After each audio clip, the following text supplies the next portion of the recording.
Hey folks, Steve Glenn here for BeSmartPrepping.com.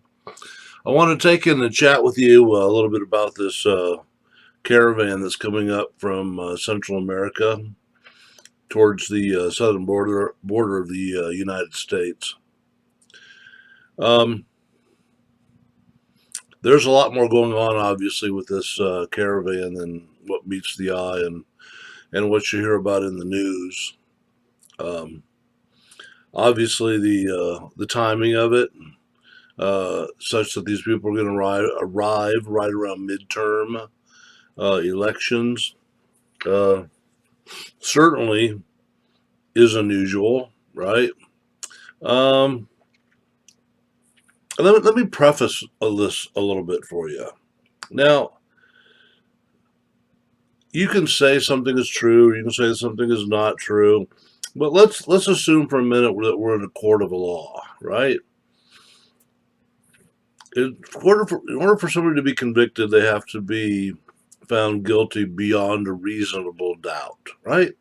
And you may not, in some cases, have a situation where you have enough direct evidence that would support a particular conviction. However, there may be an extremely large amount of circumstantial evidence that corroborates each other and everything fits together nicely that would oftentimes allow for a smaller charge to be an easy conviction. And that happens all the time.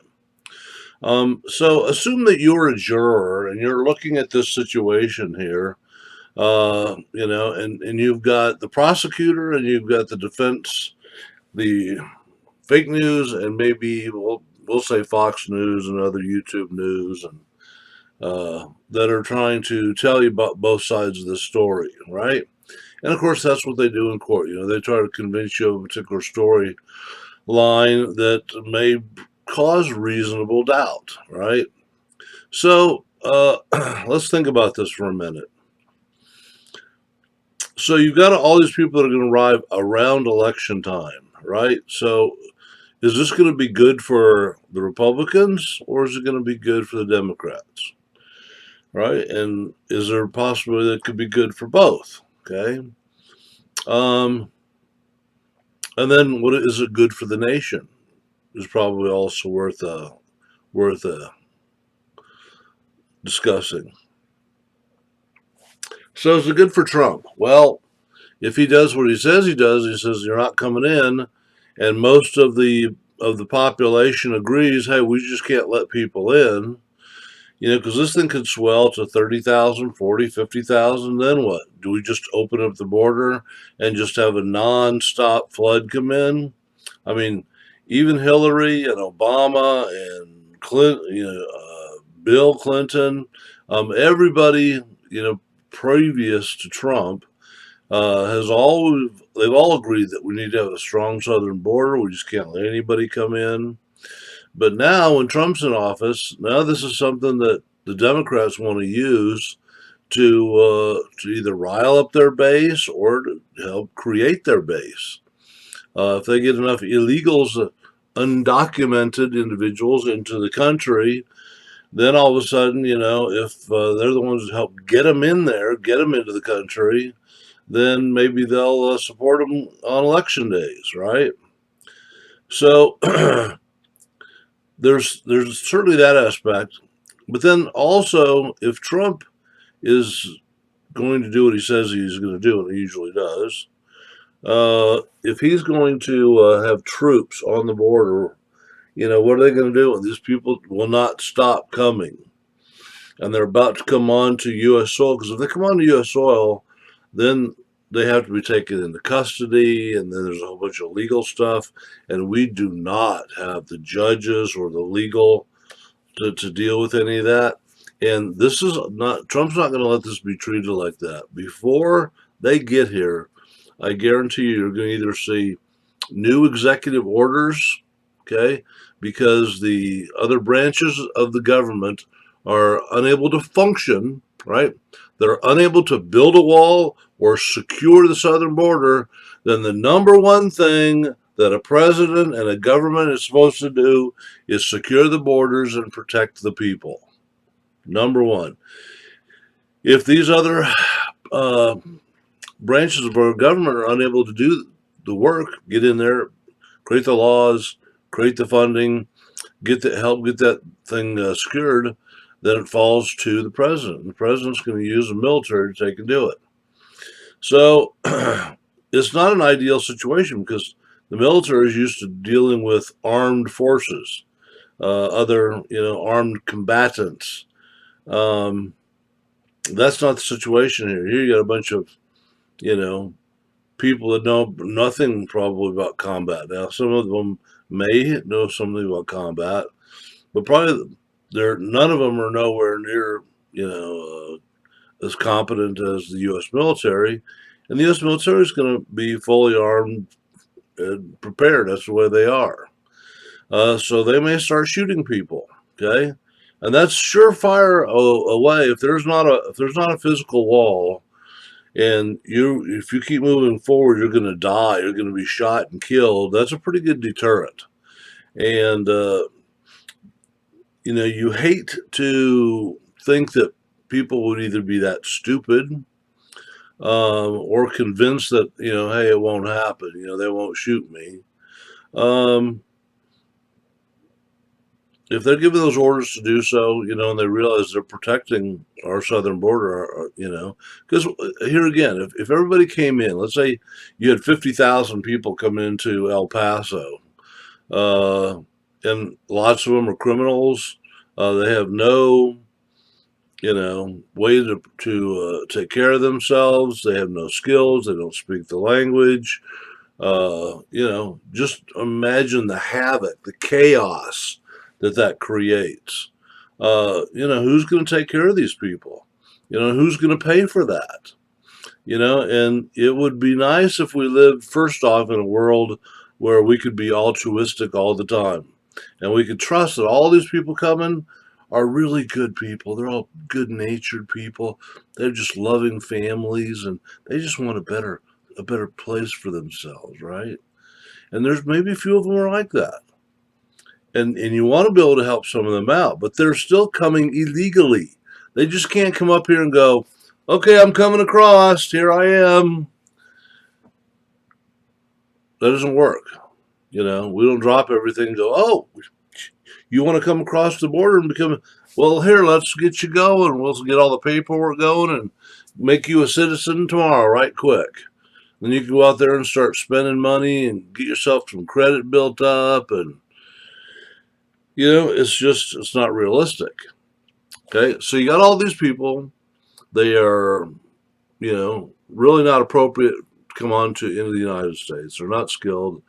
They're not, and granted, there's some women and children in there, but heck, go back in history. Is there any time in history where you can imagine, let's go back to Israel. When Israel had the walls around and the gates around the city, and they had enemies out there, they never said to the Syrians, hey, you got some women and children, you want to come on in, but you got these women and children with you. Heck, we'll just take the gates down and you just come right on in. Make yourself at home, right? No. And in fact, when God sent the Israelites into the land they were to inherit, he said to basically kill everybody that was there, man, woman, and child. And in fact, they didn't do it. And because they didn't do it, it created a lot of problems for Israel. And I'm not going to go into that, here, but my point is that yes, we don't want to kill anybody. We don't want to even think of an opportunity. We just don't want that to happen. But we're not the ones that are doing this. Okay, we are saying you cannot come in, and if they're going to try to force their way in, then there are probably going to be some people start to get killed. But why are those people there? They are not just there because they're looking for a better life, right? You can tell this because, somebody's paying for them to get up here. They don't have money to travel on foot 1,000 miles or more, right? There's It's going to take them, what, months? A month at least. They're helping help. They're being trucks and other things are helping them along the way. But somebody's paying for food. Somebody's paying for water. Somebody's paying a lot of money. A lot of them have similar looking backpacks that look brand new. Some of them look like when they show down on the road angle and you're looking at all of them marching, you see their shoes and stuff. A lot of them have got almost look new looking shoes. It doesn't look like there's some old sandals they've been wearing for 25 years. I mean, so somebody sort of set these people up, probably gave them some money and said, hey, head up to the United States. Here's some money for along the way. And, you'll be taken care of when you get there. Um, so this is meant to look bad on Trump. But it might look really good for Trump because this is what the American people want. They want to have that southern border secured.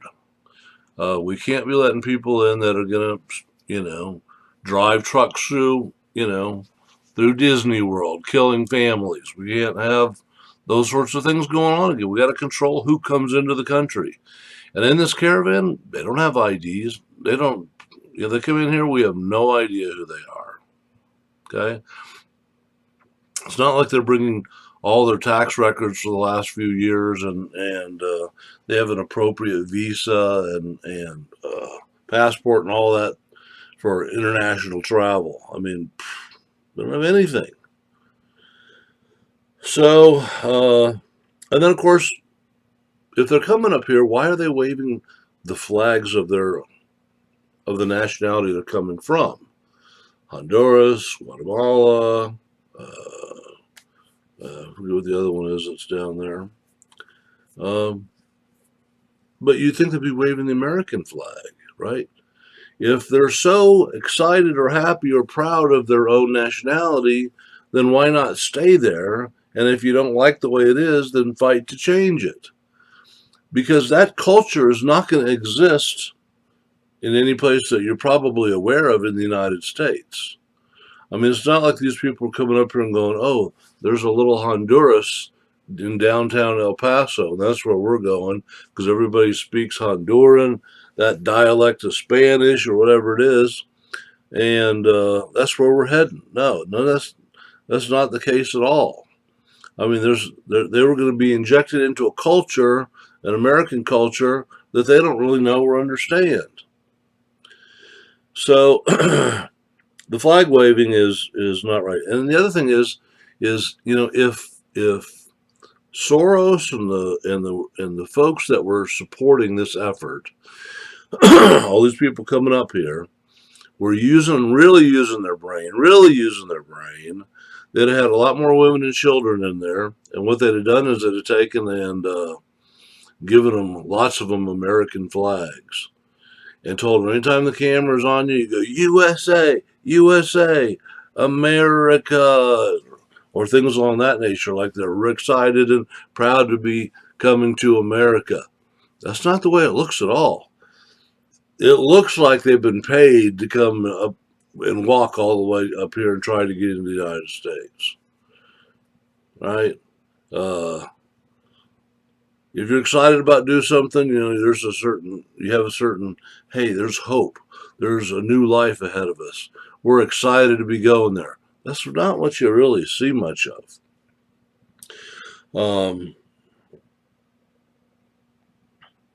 So food, water, trucks, backpacks. Also the numbers. If you look at all these crowds of all these people that are coming up here, you think, okay, just thinking normal demographics down there, the people that you would expect to find are, probably 50% men, 50% women, right? I mean, most cultures, that's pretty much the breakup, right? I don't think you go to any of these countries in Central America and go, yes, the makeup here in this country is 80% men, 20% women. That's how it breaks out down here in Central America. Okay. And that's kind of what the breakout is. It's probably not even that high. I'd say it's probably more like 90% men, middle-aged men, and maybe about 10% women and children. Okay? So there is a vast majority of men that are coming up here, right? Um, and a lot of these children that are coming up here, it's sad. A lot of the children are not even with their parents, and the children get molested, coming up here, and probably multiple times. Uh, and then when in the past, when parents get arrested and stuff, a lot of them don't even want their children back. And I don't know if they're saying, well, maybe they'll have a better life if they're put in foster care here in the United States or whatever. Maybe that's what they're thinking of. But most parents, I mean, they love their children to the point that they'll stay with them, and live in poverty if they have to, rather than be separated from them, and be in jail, or, it just doesn't make sense, right? Um, unless they were just completely lied to, all of them. They're all completely deceived, into thinking that you're going to be welcomed with open arms. When you come to the border, they're going to be waving your flags too. Come in, come in. No, no, no, no, no. Not like that at all. And on Fox News, they had some of the reporters that had talked to, it was either a Honduran or a Guatemalan official who had indicated that they had a lot of folks there that had come in from Africa. A lot of them were ISIS people. So you can bet those people are also in the mix of that group coming up here. So, here again, so you look at all these things, they're well funded. The ratios of men to women is not right. They're waving their flags. The time that they're leaving and arriving matches up almost perfectly with midterm elections. This whole thing is being staged, okay? And as you put all those pieces together, right? Yeah, yeah, yeah, yeah, yeah. It should start to paint a little bit of a picture for you, right? Those people are being duped. They're being used, right? Somebody's spending a lot of money to take and try to flip things on Trump so that, for whatever reason, if they can get some of the House back, they can try to get him impeached. I mean, there's nothing to impeach him for, but I mean, they lie nonstop on the fake news, and even Pelosi and Waters and uh, Schumer, Elizabeth Warren. I mean, they are all liars, and it's so weird because the narrative that they speak about, Trump always creating problems, and he's always saying bad things and stirring things up. But heck, Trump's not saying that. He's not saying go after them, get in their faces like Eric Holder. Well, when they're down, we kick them, right? Get in their faces. Was in Cory Booker, senator from Jersey, was saying. Yeah, get in their faces, harass them, Waters, right? Tell them we don't want them here ever, and not anymore, not ever. And saying get in their faces, and they're the ones who stirring up hostility, and people don't like that, and more that's becoming quite clear to the American people that that's what's going on. I've said it before, and I'll say it again: we can never ever let the Democrats get in power in any branch of our government, not in the form that they are today. They are a left-wing, highly liberal, socialist entity that does not fit well with the Constitution of the United States. It is, they want to change the Constitution. They would like to go through there and go, we like this, we like this, we don't like that, we don't like that, we don't like that. They want to take more and more of your rights away. They want to make you just, basically their puppets, their pawns, and they're going to get fat and rich off of all of what you do. And they'll be the super elite and rich and powerful, and then there'll be everybody else. And of course, civil wars break out that way. And if they're not careful, the American public's not going to put up with that sort of crap. I don't think, they would have to rig an election right now. Now, if Democrats were really real Democrats, because I remember back, when Kennedy was, running for president, and you had the Democratic Party stood for things like education. Education was real big with the Democrats. You don't ever even hear them talking about education hardly anymore.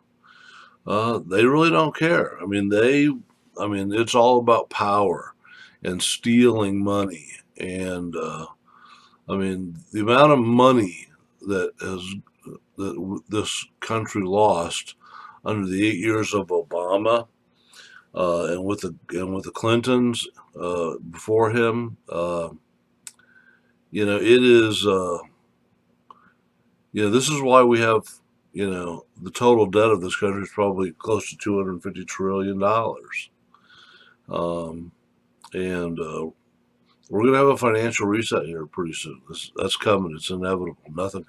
Nothing can stop it. The debt's never going to be paid off. They never had an intention of paying it off. The currency is going to get to the end of its life, and when they can't keep it alive anymore, country's going to go bankrupt, and they'll reset the financial system, and the whole world will suffer terribly for a while, and a lot of Americans will suffer terribly for a while. Those that didn't prepare and get ready. Um,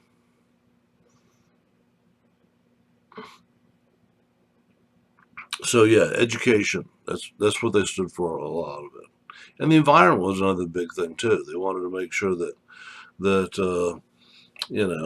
there wasn't dangerous places for families to grow up in, and the air was clean and the water was clean. And they don't seem to care about that much anymore either. Yeah, there's small little factions, little groups and stuff, that go out and hug the trees, keep them from being chopped down, and set up tents, to block people from going out and doing work in either in timberland or Corps of Engineers, whatever that was going on out there that they don't seem to like. But they're really, really small groups. It's not like the whole Democratic Party is behind that. That's what they really want. So they've changed a lot. And the other thing is what do they have to offer? You ask Democrats, well, if you're in office, what are you going to do?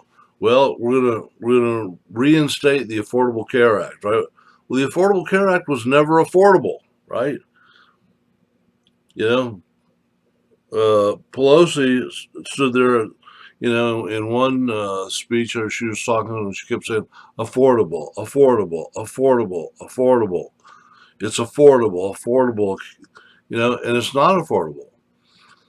I know people personally that, their insurance went through the roof, tens of thousands of dollars. It became completely unaffordable.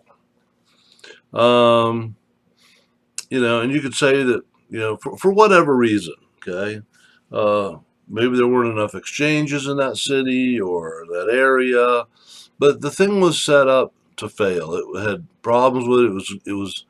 One of the people that designed it said, laughed about it and said, the people that it was going to be under are all a bunch of idiots, right? And it's a mess. So they want to bring back a mess. They want to take away the tax cuts. They want to increase your taxes, right? So they're not taking enough of your money already. They want to take more of it, right? And the more money you take away from people, and of course they say, well, we're going to take most of it from the rich. Well, the rich are the people who do a lot of investing. So if you start taking more and more money away from the rich and everybody else along the way, guess what? There's not going to be much capital investment. This is a capitalist country, and capitalism then will die. Then something else will have to come in, like socialism, right? or communism, or and it's that's not what we want. We want normally families, parents and grandparents, they want a future for their children and their grandchildren, uh, to be better than they had it, right? And if you get behind the Democrats, it's going the other way. I mean, eventually they will destroy the country. We won't have a strong military. We will, uh, we'll be a third world country. And unfortunately, there's a lot of Americans that don't know what that's like at all, and they're not going to like it. There's going to be a lot of people wondering where their next meal is coming from. It's going to be really sad, unfortunately. So hopefully, I've convinced you a little bit that there's a lot of things going on here, and so support Trump. We need to defend our nation. We need to take and keep MS-13 out because they are in there. ISIS is probably very likely in there as well. Need to keep them out, and we don't have the judges, and I mean, because it's not just say, okay, well, prove to me that you're running and you want asylum, right? If people are coming for that reason, then they're supposed to get a quote unquote hearing. But can you imagine? Okay, we're gonna have to have hearings for 50,000 people. Okay, we're gonna have to have hearings for 75,000 people. How long is that going to take? Who's going to do it? Who's going to be all the judges? Who's going to handle all the paperwork? Where are all these people going to stay? Who's going to pay for that? Who's going to pay for all their food, all their water, all their medical? Okay, what about the kids? How are we going to protect them? Where are we going to put them? Right? There are no solutions. There's not one solution that comes from the Democrats on this, right? If they were all excited about, hey, well, let's help them out, that's really who we are, and yeah, maybe there's some bad apples in there, but they're just ruffians, they're just kids burning off a little steam, no, they're terrorists, and MS-13 are killers, okay? Uh, and somebody's child, if they get in here, is going to be raped, is going to be killed, is going to be murdered. And think of it was your child, and you did nothing. You said nothing. You didn't support your government. And your fellow citizens and their children are being killed and murdered because you did nothing. Because for some reason you thought, well, there's a few women and children in there, so we should probably just let them all in. Sometimes there are no easy choices. This is life, right? And we've got people that are working against us. We have people that have stirred those people up down there, that have paid them money, to get on the road. Who in their right mind is gonna, walk up walk over there to the United States? Let's see. Can you imagine walking across the United States? I mean, across Mexico is a long ass ways. Uh, and if that's the case, why would I want to go all the way to the United States? If I can get out of Honduras or Guatemala or wherever there's problems at down there, right? The further I get away from my own culture, now there's people that, the dialects are a little bit different and it's a little harder to communicate. Um, a lot of these people might not even make it all the way up here. They might just be going, hey, I've been walking for days or several weeks now, and I'm done. I'm going to talk to somebody and try to get a hut to stay in and try to find some work and, uh, or beg this Mexican government for help. Uh, so I wish things were different, but unfortunately it's not. It's, there are some evil people in this world and they're not looking out for the best interests of the United States and our culture. Um, We got lots of people in our own country that are suffering right now. Who's helping them? And we want to take in more? All right, well, I hope you enjoyed this. Subscribe and click that thumbs up, that likes button there for me. And y'all have yourself a great evening, and God bless you all.